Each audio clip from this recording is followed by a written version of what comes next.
Саламатсыздар ма? Бүгін мен Жайық Даусының атынан номер 42-ші Ахмет гимназия мектебіне келдім.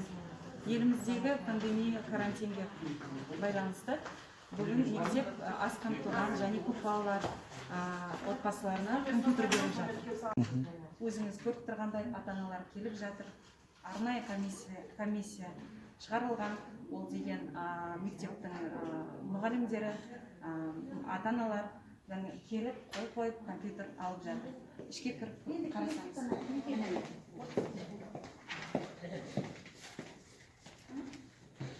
Міне осындай отдельный арнайы кабинет шығарылған. Компьютерлердің бәрі өзінің инвентарының номерімен жазылып ата-аналарға беріліп жатыр.